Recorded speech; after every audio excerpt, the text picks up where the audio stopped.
ഇത്രത്തോളം ജയം തന്ന ദൈവത്തിനു സ്തോത്രം, ഇതുവരെ കരുതി രക്ഷകനു സ്തോത്രം. ദൈവത്തിനു സ്തോത്രം, ഇതുവരെ കരുതി രക്ഷകനു സ്തോത്രം. ഇനിയും കൃപ തോന്നി കരുതിടണേ, ഇനിയും നടത്തണേ തിരുഹിതം. ഇനിയും കൃപ തോന്നി കരുതിടണേ, ഇനിയും നടത്തണേ തിരുഹിതം. ഇത്രത്തോളം ജയം തന്ന ദൈവത്തിനു സ്തോത്രം, ഇതുവരെ കരുതി രക്ഷകനു സ്തോത്രം. ഇനിയും കൃപ തോന്നി കരുതിടണേ, ഇനിയും നടത്തണേ തിരുഹിതം. ഇനിയും കൃപ തോന്നി കരുതിടണേ, ഇനിയും നടത്തണേ തിരുഹിതം. സ്തുതിച്ച് പ്രാർത്ഥിക്കാം. ഹല്ലേലൂയ, ഹല്ലേലൂയ, ഹല്ലേലൂയ. ഞാൻ നയിക്കുവാൻ പോകുന്ന ഭാഷണത്തിന്റെ സ്ഥാപക ഡയറക്ടറായ ബഹുമാനപ്പെട്ട VP ജോസഫ് അച്ഛനെ ഈ അൾത്താരിൽ സമർപ്പിച്ച് നമുക്കൊരു നിമിഷം പ്രാർത്ഥിക്കാം. അച്ഛന്റെ ആരോഗ്യത്തെ പ്രത്യേകമായിട്ട് സമർപ്പിച്ച് പ്രാർത്ഥിക്കാം. തുടങ്ങി വെച്ചിരിക്കുന്ന എല്ലാ മിഷൻ ദൗത്യങ്ങളെ സമർപ്പിച്ച് പ്രാർത്ഥിക്കാം. ഹല്ലേലൂയ, ഹല്ലേലൂയ,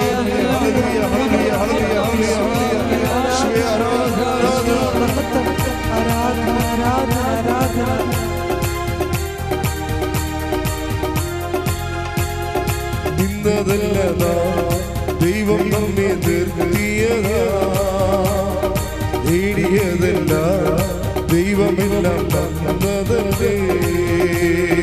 ഇന്നതല്ല ദൈവം നമ്മെ നിർത്തിയതാ, നേടിയതല്ല ദൈവമെല്ലാം തന്നതല്ലേ. ഉച്ചത്തിൽ ചേർന്ന് പാടാം. ഇന്നതല്ല ദൈവം നമ്മെ നേടിയതല്ല ദൈവമെല്ലാം തന്നതല്ലേ. നടത്തിയ വിധങ്ങളെ ഓർത്തിടുമ്പോൾ നന്ദിയോടെ നാദം സ്തുതി പാടിടാം.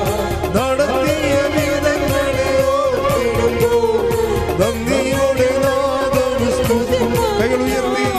ഇത്രത്തോളം ജയം തന്ന ദൈവത്തിനു സ്തോത്രം, ഇതുവരെ കരുതി രക്ഷകനു സ്തോത്രം. ഇത്രത്തോളം ജയം തന്ന ദൈവത്തിനു സ്തോത്രം, ഇതുവരെ കരുതിയ രക്ഷകനു സ്തോത്രം. ഇനിയും കൃപ തോന്നി കരുതിടണേ, ഇനിയും നടത്തണേ തിരുഹിതം. ഇനിയും കൃപ തോന്നി കരുതിടണേ, ഇനിയും നടത്തണേ തിരുഹിതം.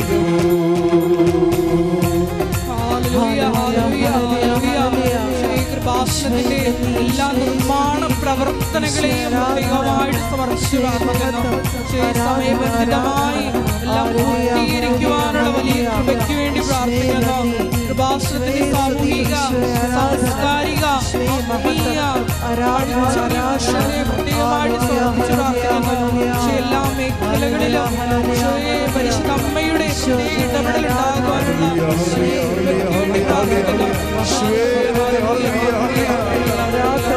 Hallelujah, hallelujah, hallelujah, hallelujah, hallelujah, hallelujah, hallelujah, hallelujah. Shwe aradhana, shwe mahata, mahata, mahata, mahata. Hallelujah, hallelujah, hallelujah, hallelujah, hallelujah.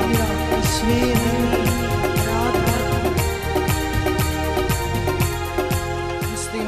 സുവിശേഷം 7-ാം അധ്യായം 37-ാം തിരുവചനം. ആർക്കെങ്കിലും ദാഹിക്കുന്നുണ്ടെങ്കിൽ നിങ്ങൾ എൻ്റെ അടുക്കൽ വരട്ടെ, എന്നിൽ വിശ്വസിക്കുന്നവൻ്റെ ഹൃദയത്തിൽ നിന്ന് വിശുദ്ധ ലിഖിതം പ്രസ്താവിക്കുന്നത് പോലെ ജീവജലത്തിൻ്റെ അരുവികളൊഴുകും. ഈ ആരാധനയിലുടനീളം നമുക്ക് ദാഹിച്ചു പ്രാർത്ഥിക്കാം, ആഗ്രഹിച്ചു പ്രാർത്ഥിക്കാം. നമ്മുടെ എല്ലാ വിഷയങ്ങളെയും നൊമ്പരങ്ങളെയും ദിവ്യകാരുണ്യ സന്നിധിയിൽ ഇറക്കി വെച്ചുകൊണ്ട് ഈ ആരാധനാ മണിക്കൂറിൽ ഈശോയെ നിനക്ക് വേണ്ടി ദാഹിച്ചു പ്രാർത്ഥിക്കുവാൻ, നിന്റെ കൃപകൾക്ക് വേണ്ടി ആഴമായി ഈശോയെ ദാഹിച്ചു പ്രാർത്ഥിക്കുവാൻ ഈ ആരാധനയിലൂടെ ഞങ്ങൾക്ക് അധിക അഭിഷേകം നൽകണമേ എന്ന് പ്രാർത്ഥിക്കുന്നു. ഈശോയെ നിന്റെ സ്നേഹം, ഞങ്ങൾ രുചിച്ചറിഞ്ഞ ദൈവസ്നേഹം ലോകത്തിൻ്റെ അതിർത്തികൾ വരെ പങ്കുവയ്ക്കുവാൻ ഈശോയെ പ്രത്യേകമായ ശുശ്രൂഷകൾ നൽകി ഈ ആരാധനയിലൂടെ ഞങ്ങളെ പ്രത്യേകമായിട്ട് തിരഞ്ഞെടുക്കണമേ എന്ന് പ്രാർത്ഥിക്കുന്നു. ഈശോയെ ഒരിക്കൽ കൂടി ബഹുമാനപ്പെട്ട വി.പി. ജോസഫ് അച്ഛനെ ഈ അൾത്താറിൽ സമർപ്പിച്ചുകൊണ്ട് നമുക്ക് ഇരുകരങ്ങളും ഉയർത്തി ശക്തമായി സ്തുതിക്കാം. ഹല്ലേലൂയ ഹല്ലേലൂയ ഹല്ലേലൂയ ഹല്ലേലൂയ മഹത്വം മഹത്വം ആരാധന ആരാധന ഹല്ലേലൂയ ഹല്ലേലൂയ ഞങ്ങൾക്ക് വചനം നൽകണമേ എന്ന് പ്രാർത്ഥിക്കുന്നു. വെളിപാടുകൾ നൽകണമേ എന്ന് പ്രാർത്ഥിക്കുന്നു. ഹല്ലേലൂയ ഹല്ലേലൂയ ഈശോയെ ആരാധന ആരാധന ഹല്ലേലൂയ ഹല്ലേലൂയ ഹല്ലേലൂയ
ദൈവം നമുക്ക് നമ്മളിൽ നിന്ന് ആരും നകരുകയില്ല.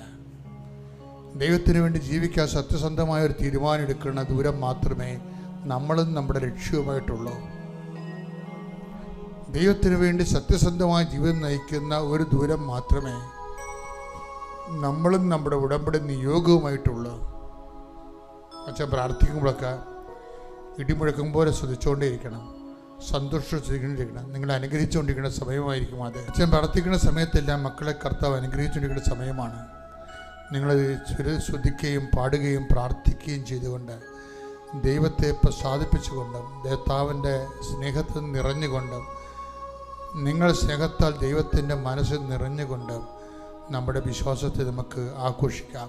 ശ്രദ്ധിക്കട്ടെ. ഹല്ലേലൂയ ഹല്ലേലൂയ ഹല്ലേലൂയ ഹല്ലേലൂയ ഹല്ലേലൂയ മഹത്വം മഹത്വം ആരാധന ആരാധന ദൈവമേ മഹത്വം ദൈവമേ ആരാധന ഹല്ലേലൂയ ഹല്ലേലൂയ ഹല്ലേലൂയ ഹല്ലേലൂയ ഹല്ലേലൂയ ഹല്ലേലൂയ ഹല്ലേലൂയ യേശുവേ നന്ദി യേശുവേ ആരാധന ഹല്ലേലൂയ ഹല്ലേലൂയ മഹത്വം മഹത്വം മഹത്വം ഹല്ലേലൂയ ആരാധന ആരാധന ഈശോയെ മഹത്വം ആരാധന ആരാധന ആരാധന ആരാധന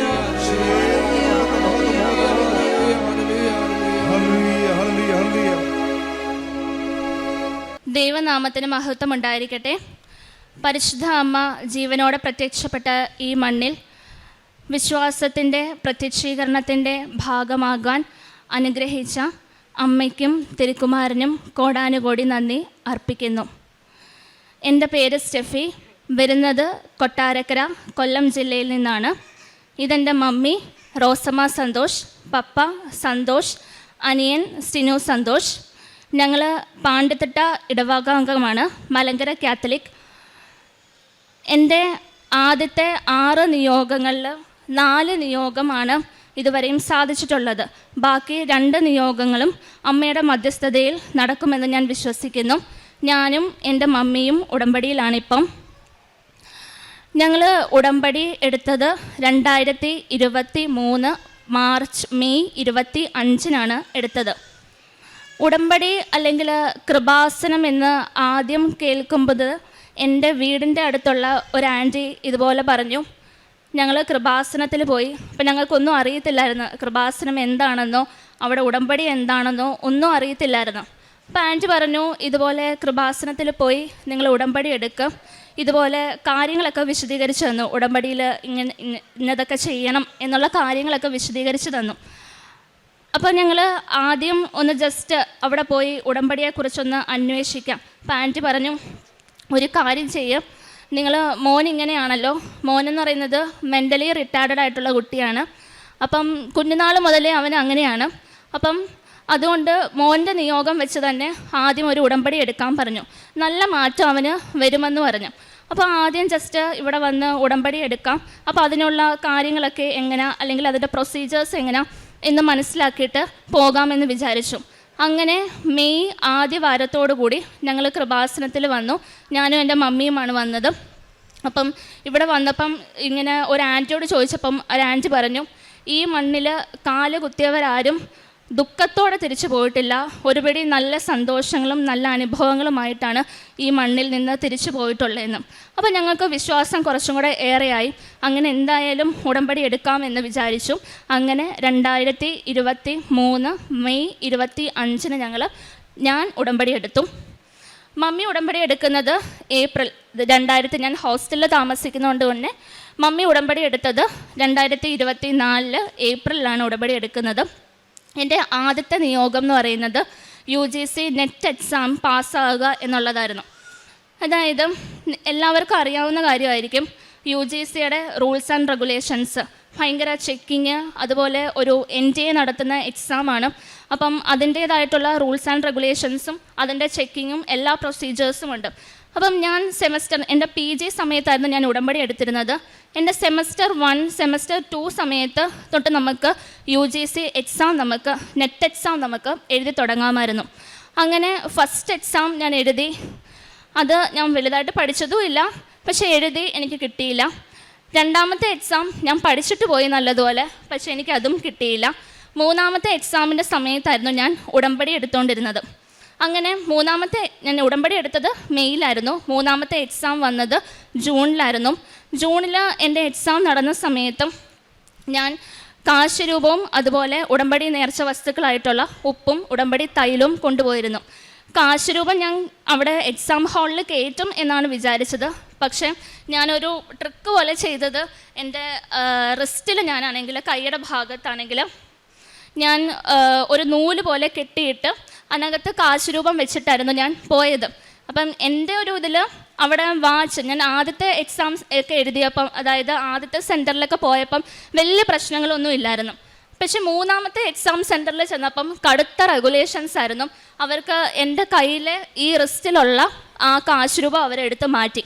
കാശുരൂപം എടുത്ത് മാറ്റി കഴിഞ്ഞപ്പോഴത്തേന് എനിക്ക് ഞാനൊന്ന് പേടിച്ചു. അമ്മേ, എല്ലാം തകർന്നു പോവോ എന്നെനിക്കൊരു ഭയം ഉണ്ടായിരുന്നു. പക്ഷെ ഞാൻ അമ്മയോട് പ്രാർത്ഥിച്ച്, അമ്മ, അതായത് അവർ പറഞ്ഞു എല്ലാ സാധനങ്ങളും എടുത്ത് മാറ്റി വെക്കാനായിട്ട് പറഞ്ഞു. അപ്പം ഞാനാണെങ്കിൽ എൻ്റെ ബാഗിൽ തന്നെ എടുത്തു വെച്ചു. ബാഗിൽ എടുത്തു വെച്ചപ്പം ഞാൻ അമ്മയോട് പറഞ്ഞു, ഇത്രയും പ്രാർത്ഥിച്ചോളൂ, അമ്മ പുറത്തിരിക്കുകയാണ്, പക്ഷേ എൻ്റെ അകത്ത് വന്ന് എൻ്റെ എക്സാം എനിക്ക് നല്ലതുപോലെ എഴുതി തരണം എന്ന് പറഞ്ഞു. എനിക്കൊന്നും അറിയത്തില്ല, അപ്പം അമ്മ വന്ന് എനിക്ക് അവിടെ എഴുതി തന്നാലേ ഞാൻ എക്സാം പാസ്സാകത്തുള്ളൂ എന്ന് പറഞ്ഞു. അങ്ങനെ എക്സാം എഴുതി കഴിഞ്ഞു. പക്ഷേ ആദ്യത്തെ 2 എക്സാം എഴുതി കഴിഞ്ഞതിനെക്കാട്ടിലും എനിക്കൊരു സാറ്റിസ്ഫാക്ഷൻ ഉണ്ടായിരുന്നു ഈ എക്സാം എഴുതി കഴിഞ്ഞപ്പം. അമ്മ കൂടെ ഉണ്ട് എന്നുള്ള വിശ്വാസത്തിലാണ് ഞാൻ പോയി എക്സാം എഴുതിയത്. അതുകൊണ്ട് തന്നെ എനിക്ക് നല്ലൊരു സാറ്റിസ്ഫാക്ഷനും ഉണ്ടായിരുന്നു. അങ്ങനെ ഞാൻ എക്സാം എഴുതി കഴിഞ്ഞു. അപ്പം കുട്ടികളോടൊക്കെ ചോദിച്ചപ്പോൾ അവർക്ക് പാടായിരുന്നെന്ന് പറഞ്ഞു. അത് കഴിഞ്ഞിട്ട് അതിൻ്റെ പ്രൊവിഷണൽ ആൻസർ കീയും നമ്മുടെ ആൻസർ കീ റെസ്പോൺസും വന്നു ഒരു 2 ആഴ്ച കഴിഞ്ഞപ്പോഴത്തേനും. അപ്പം നമ്മുടെ ആൻസേഴ്സ് നമുക്ക് ചെക്ക് ചെയ്യാനുള്ള അവസരം ഉണ്ടായിരുന്നു. അപ്പം നിങ്ങൾക്ക് അറിയായിരിക്കും, UGCയുടെ കട്ട് ഓഫ് എന്ന് പറയുന്നത് സാധാരണ ഒരു 170 മാർക്കിലാണ് ഔട്ട് ഓഫ് 300 വരുന്നത്. അപ്പം ഈ 170 മാർക്ക് അറ്റൈൻ ചെയ്ത് നമുക്ക് എടുക്കാൻ വേണ്ടിയിട്ട് നല്ല പാടായിരുന്നു. അപ്പം ഞാൻ ഇതുപോലെ ആൻസർ കീയും എൻ്റെ റെസ്പോൺസ് കീയും ഞാൻ വെച്ച് നോക്കിയപ്പം എനിക്ക് കിട്ടുന്ന മാർക്ക് എന്ന് പറയുന്നത് 150. അപ്പോൾ അത് 170 ആ ഒരു റേഞ്ചിലേക്ക് എത്തിക്കാനായിട്ട് ഞാൻ നല്ലതുപോലെ, അതായത് വീണ്ടും ഞാൻ ആൻസർ കീസ് മാറ്റി നോക്കി. പക്ഷേ എനിക്ക് എൻ്റെ 150 എന്നുള്ള ഒരു കട്ട് ഓഫ് എനിക്ക് കടക്കാനായിട്ട് എനിക്ക് പറ്റുന്നില്ലായിരുന്നു. അവസാനം റിസൾട്ട് പബ്ലിഷ് ചെയ്യാനുള്ള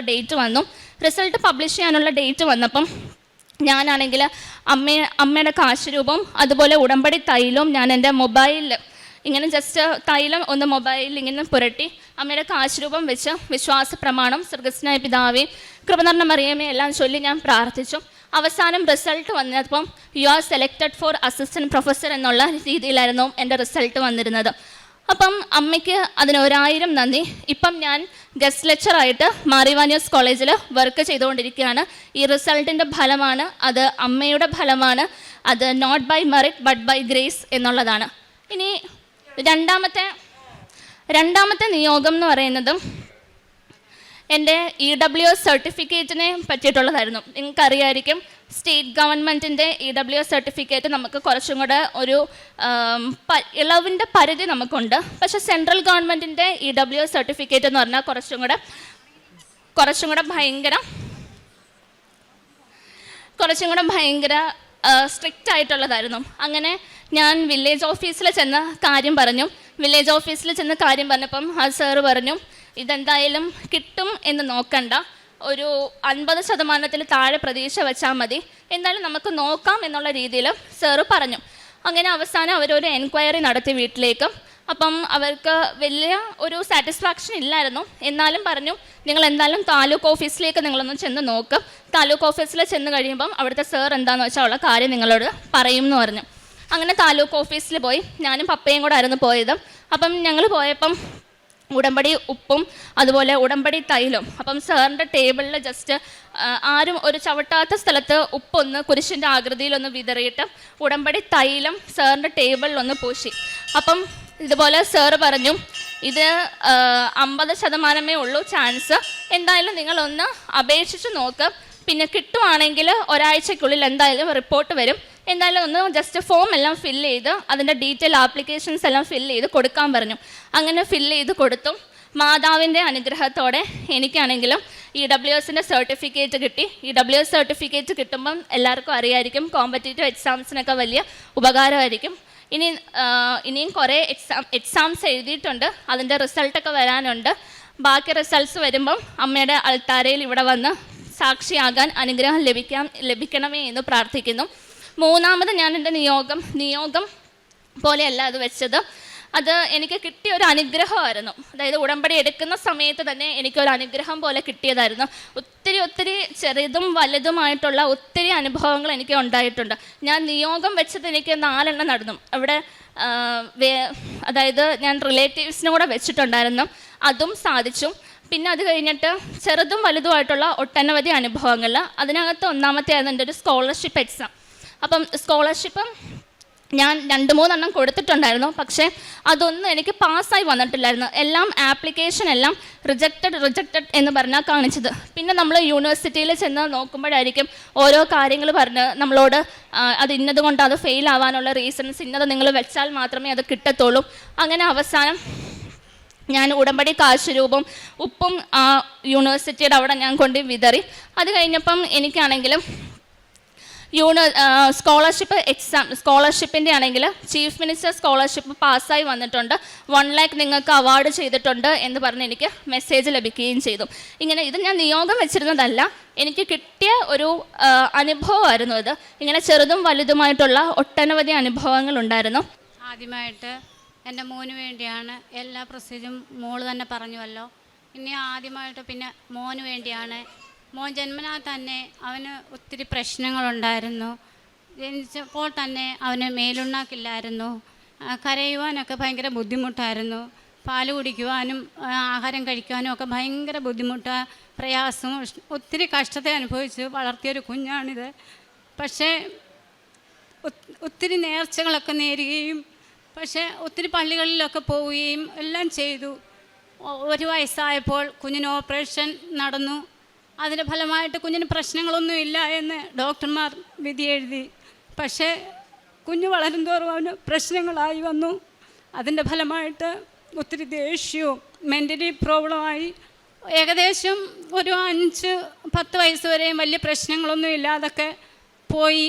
അത് കഴിഞ്ഞിട്ട് ഒരു 10 വയസ്സ് മുതൽ അവന് ദേഷ്യവും ഉപദ്രവിക്കുകയും വരുന്നവരോടൊക്കെ പ്രശ്നങ്ങളൊക്കെ ആവുകയും അവനെ സ്കൂളിൽ ചേർത്ത് കഴിയുമ്പോൾ സ്കൂളിൽ പോയി കഴിയുമ്പോൾ അവിടെ അവനെ നോക്കുന്നതായ ചേച്ചിയെ അടിക്കുകയും അങ്ങനെയൊക്കെയുള്ള ഒത്തിരി പ്രശ്നങ്ങളുണ്ടായി. പിന്നെ ഈ കൊറോണ സമയത്ത് കുഞ്ഞിനെ പിന്നെ സ്കൂളിൽ വിടാതെ ഞങ്ങൾ വീട്ടിൽ തന്നെ അവനെ നിർത്തുകയും പരീക്ഷാ സമയത്ത് അവനെ കൊണ്ടുപോവുകയും ചെയ്തിരുന്നു. പക്ഷെ അങ്ങനെ ഇരിക്കുമ്പോഴാണ് മോള് തന്നെ പറഞ്ഞല്ലോ, അടുത്തുള്ള ഒരു കൊച്ച് ഞങ്ങളോട് പറയുകയും മോനെ ഇവിടെ കൃപാസനത്തിൽ കൊണ്ടുവന്ന് അവന് വേണ്ടി ഒരു ഉടമ്പടി എടുക്കുക എന്ന് പറയുകയും ചെയ്തിരുന്നു. അതിൻ്റെ ഫലമായിട്ടാണ് ഞാനും മോളും കൂടെ ഇവിടെ വരികയും എല്ലാം ചെയ്തത്. അങ്ങനെ മോന് വേണ്ടി ഞങ്ങൾ ഉടമ്പടി ചെയ്തു. പക്ഷേ ഉടമ്പടി എടുത്തു കഴിഞ്ഞപ്പോൾ തന്നെ അവന് ഒത്തിരി ഫലങ്ങളുണ്ടാവുകയും അവൻ്റെ ആ ദേഷ്യവും അവൻ്റെ ഉപദ്രവവും ഒക്കെ കുറേശ്ശെ കുറഞ്ഞു വരികയൊക്കെ ചെയ്തു. പിന്നെ ഇതുപോലെ ഞങ്ങൾ ഇവിടുന്ന് മാതാവിൻ്റെ ഒരു ഫോട്ടോയൊക്കെ വാങ്ങിച്ചുകൊണ്ട് പോയി. അത് അവന് കാണാൻ തക്കവണ്ണം ഞങ്ങൾ അവൻ കിടക്കുന്നതായ ഒരു സെറ്റിയിൽ അവിടെ കിടക്കുമായിരുന്നു. അവിടെ തന്നെ ആ ഭാഗത്ത് തന്നെ ഞങ്ങൾ ആ മാതാവിൻ്റെ ഫോട്ടോ വയ്ക്കുകയും അതിൻ്റെ ഫലമായിട്ട് അതാണെങ്കിൽ ആ മാതാവിനോട് തന്നെ ഇവൻ ഞങ്ങൾ കുറേശ്ശെ ഇങ്ങനെ അവനോട് പറയും, മോനെ ഇത് അമ്മയാണ്, മക്കളുടെ എല്ലാ അസുഖങ്ങളും മാറ്റിത്തരും, മക്കൾ പ്രാർത്ഥിക്കുക എന്നൊക്കെ പറഞ്ഞ് ഞങ്ങൾ അവനോട് ഒത്തിരി കാര്യങ്ങൾ പറയുകയൊക്കെ ചെയ്തു. പക്ഷേ ഞാൻ ഉടമ്പടി എടുത്തു കഴിഞ്ഞപ്പോൾ മുതൽ തന്നെ അത് അവൻ്റെ നെറ്റിയിൽ തൈലം കൊണ്ട് കുരിശ് വരച്ച് പ്രാർത്ഥിക്കുകയും ഉപ്പും തേനും ഇവിടുന്ന് വാങ്ങിച്ചുകൊണ്ട് പോയി അത് അവൻ്റെ നാവിൽ പുരട്ടുകയും ചെയ്തു. അങ്ങനെ അവൻ സംസാരിക്കുവാനും, പക്ഷേ ഇത്രയൊക്കെ മാതാവിൻ്റെ വലിയൊരു അത്ഭുതമാണ് എന്ന് പറയട്ടെ. ഇപ്പോൾ അവന് ഒത്തിരി സൈലൻ്റ് ആയിട്ടുണ്ട്.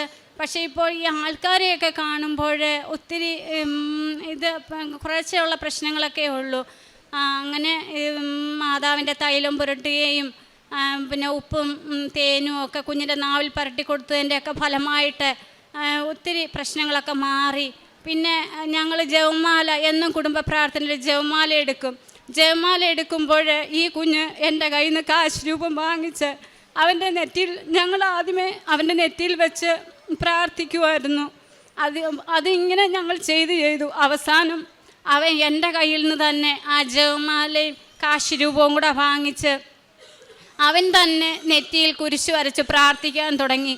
എന്നും ഞങ്ങൾ യൂട്യൂബിൽ അച്ഛൻ്റെ ധ്യാനം കൂടുകയും പ്രാർത്ഥിക്കുകയും ചെയ്യുമായിരുന്നു. പക്ഷെ ആദ്യമൊന്നും അവൻ അത്ര ശ്രദ്ധിക്കത്തില്ലായിരുന്നു. പക്ഷെ പിന്നെ അവൻ അത് ശ്രദ്ധിച്ചു തുടങ്ങി. അച്ഛൻ കൈകൊട്ടി പാടാൻ പറയുമ്പോൾ ഹല്ലേലൂയ സ്തോത്രം എന്നൊക്കെ പറയുമ്പോൾ അവൻ തന്നെ അവൻ്റെ ഭാഷയിൽ ഹല്ലേലൂയ എന്നും കൈകൊട്ടി പാടുകയൊക്കെ ചെയ്തുകൊണ്ടിരിക്കുന്നു ഇപ്പോഴും. അങ്ങനെ അവന് ഇപ്പോൾ വലിയ കുഴപ്പങ്ങളൊന്നുമില്ലാതെ അമ്മയുടെ മാധ്യസ്ഥതയല്ലേ ഇപ്പോൾ വലിയ പ്രശ്നങ്ങളൊന്നുമില്ലാതെ അവന് നടന്നു പോകുന്നു. പിന്നെ ഞങ്ങൾക്കൊരു ഭവനം വേണമായിരുന്നു. ഞങ്ങളുടെ ഭവനം എന്ന് പറയുന്നത് ചെറിയൊരു വീടും അത് ചോർന്നൊലിക്കുന്ന ഒരു മഴ പെയ്ത് കഴിയുമ്പോൾ ചോർന്നൊലിക്കുന്നൊരു ഭവനമായിരുന്നു. അത് ഞാൻ ഉടമ്പടിയിൽ വെച്ച് കഴിഞ്ഞപ്പോൾ ആദ്യമൊക്കെ പ്രശ്നമുണ്ടായി, ഭവനം വെക്കുന്നില്ല എന്നുള്ള രീതിയിലൊക്കെ ആയി. പക്ഷേ ഞാൻ നിർബന്ധിച്ചു ഭവനം വേണമെന്ന്. പക്ഷെ അത് എന്നിട്ടും ഭവനം ഇതൊക്കെ മതി എന്നുള്ള രീതിയിലൊക്കെ ആയി. പക്ഷേ ഞാൻ ഉടമ്പടി ചെയ്തു. ഇവിടുന്ന് ഞാൻ മണൽ കൊണ്ടുപോയി ഞങ്ങളുടെ മുറ്റത്ത് കുരിശ് വരച്ച് പ്രാർത്ഥിച്ചു.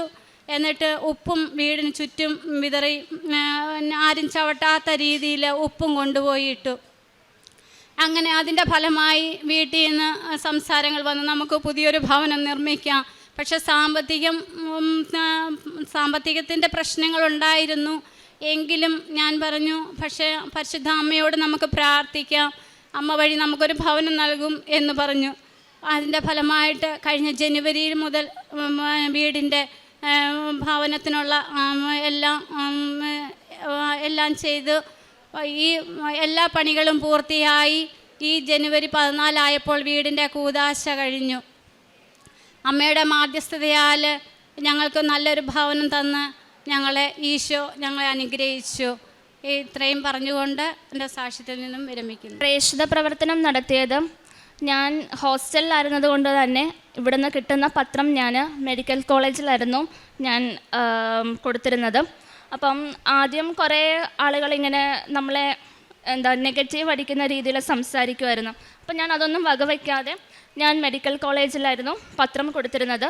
പിന്നെ അത് കഴിഞ്ഞിട്ട് യൂട്യൂബിൽ വീഡിയോസ് ഷെയർ ചെയ്യുകയും ഞാനും മമ്മിയും യൂട്യൂബിൽ വീഡിയോസ് ഷെയർ ചെയ്യുകയും അത് സ്റ്റേറ്റസ് ആക്കുകയും ചെയ്തിരുന്നു. പിന്നീട് അത് കഴിഞ്ഞിട്ട് എനിക്ക് കിട്ടിയിരുന്ന അനുഭവങ്ങൾ ഞാനാണെങ്കിൽ എൻ്റെ ഹോസ്റ്റലിലായിരുന്നത് കൊണ്ട് തന്നെ കുട്ടികളോട് ഞാൻ പറയുമായിരുന്നു. അപ്പോൾ അവർക്കിത് കേൾക്കുമ്പം അതായത് ഇനിയും അതായത് ഇപ്പം ഞാൻ 3 ഇവിടെ പറഞ്ഞോളൂ, പിന്നെ അല്ലാതെ 2 സാക്ഷ്യങ്ങളുണ്ടായിരുന്നു. അതെൻ്റെ റിലേറ്റീവ്സുമായിട്ട് ബന്ധപ്പെട്ട്. അപ്പം ഇതെല്ലാം കേട്ട് കഴിഞ്ഞപ്പോഴത്തേന് അവർക്കും ഭയങ്കര വിശ്വാസമായി. അങ്ങനെ 2-3 പേരാണെങ്കിൽ വീണ്ടും ഇവിടെ വന്ന് ഉടമ്പടി എടുക്കുകയും ചെയ്തു. പിന്നെ അത് കഴിഞ്ഞിട്ട് കാരുണ്യ പ്രവർത്തികൾ എന്ന് പറയുമ്പം മെഡിക്കൽ കോളേജിൽ ഞാൻ ഉപവാസം എടുക്കുന്ന ദിവസം ഏതാണോ ആ ദിവസം ഞാൻ ഉച്ചയ്ക്ക് പോയി മെഡിക്കൽ കോളേജിൽ, തിരുവനന്തപുരം മെഡിക്കൽ കോളേജിൽ ഞാൻ എന്നെയും കൊണ്ട് ആവുന്ന രീതിയിൽ, അന്ന് ഞാൻ സ്റ്റുഡൻ്റ് ആയിരുന്നു, അപ്പോൾ എന്നെയും കൊണ്ട് ആവുന്ന രീതിയിൽ ഉള്ള സഹായം ഞാൻ ചെയ്യുമായിരുന്നു. മേ ബി അത് പൊതിച്ചോറ് വാങ്ങിച്ചു കൊടുക്കുന്നതിലൂടെ ആയിരിക്കാം. അപ്പോൾ എന്നെയും കൊണ്ട് ചിലപ്പോൾ 3-4 പൊതിച്ചോറേ ആയിരിക്കും പറ്റുന്നത്, പക്ഷേ അത് ഞാൻ മുടങ്ങാതെ ചെയ്യുമായിരുന്നു. പിന്നെ അത് കഴിഞ്ഞിട്ട് എല്ലാം നമ്മളൊരു ഇനിഷ്യേറ്റീവ് പോലെ എല്ലാ മാസത്തിലെ 3-ാമത്തെ ഞായറാഴ്ച നമ്മൾ അനാഥാലയങ്ങളിൽ പൊതിച്ചോറ് കൊടുക്കുമായിരുന്നു. അപ്പം ഇത്രയുമായിരുന്നു. പിന്നെ ആരെങ്കിലും മമ്മിയാണെങ്കിൽ തന്നെ മമ്മിക്ക് ചെറിയൊരു രീതിയിൽ തയ്യലിൻ്റെ ചെറിയൊരു വരുമാനം ഉണ്ടായിരുന്നു. അപ്പോൾ അതിനകത്ത് ചെറിയൊരു രീതിയിൽ മമ്മി ഒരു പാർട്ട് അല്ലെങ്കിൽ ഒരു ഭാഗം ആരും ഇല്ലാത്ത ആളുകൾക്ക് വേണ്ടിയിട്ട്, അതായത് സഹായം ചോദിച്ചു വരുന്നവരാകാം, അല്ലെങ്കിൽ ചിലപ്പോൾ നമ്മുടെ നാട്ടിൽ തന്നെ ഉള്ള പാവപ്പെട്ട ആളുകളായിരിക്കും. അപ്പോൾ അവർക്ക് ചിലപ്പം ചെറിയൊരു രീതിയിൽ ധനസഹായമോ അല്ലെങ്കിൽ അവിടുത്തെ കുട്ടികളെ പഠിപ്പിക്കുന്ന രീതിയിൽ ചെറിയൊരു എമൗണ്ട് കൊടുക്കുന്നതും ആയിരിക്കും. എല്ലാ ദിവസവും കുർബാന, ഹോസ്റ്റലിൽ ഞങ്ങൾക്ക് കുർബാന ഉണ്ടായിരുന്നു. അപ്പം എല്ലാ ദിവസവും എനിക്ക് കുർബാന കൂടാൻ പറ്റിയിട്ടുണ്ടായിരുന്നു. പിന്നെ അത് 1-2 ദിവസം മാത്രമേ എനിക്ക് മുടക്കം സാധാരണ വരാറുള്ളൂ. അല്ലാതെ ഞാൻ മാക്സിമം എന്നെ കൊണ്ട് പറ്റുന്ന ദിവസം ഞാൻ കുർബാനയ്ക്ക് പോകുമായിരുന്നു. പിന്നെ അതുപോലെ തന്നെ 2 ആഴ്ച കൂടുമ്പോൾ കുമ്പസാരിക്കാനുള്ള അവസരവും ഞങ്ങൾക്ക് ഉണ്ടായിരുന്നു. അങ്ങനെ കുമ്പസാരിക്കാനുള്ള അവസരവും പിന്നെ കുർബാന ജീവിതവും എൻ്റെ ആത്മീയമായിട്ടുള്ള ജീവിതവും അതുപോലെ തന്നെ ഉടമ്പടി എടുത്തത് വഴി എനിക്കാണെങ്കിൽ കുറച്ചും കൂടെ എൻ്റെ ലൈഫ് കുറച്ചും കൂടെ ഡിസിപ്ലിൻഡ് ആവാനായിട്ട് പറ്റി. അപ്പം എല്ലാം തന്ന് അനുഗ്രഹിച്ച മാതാവിനും തിരുക്കുമാരനും 1000 നന്ദി.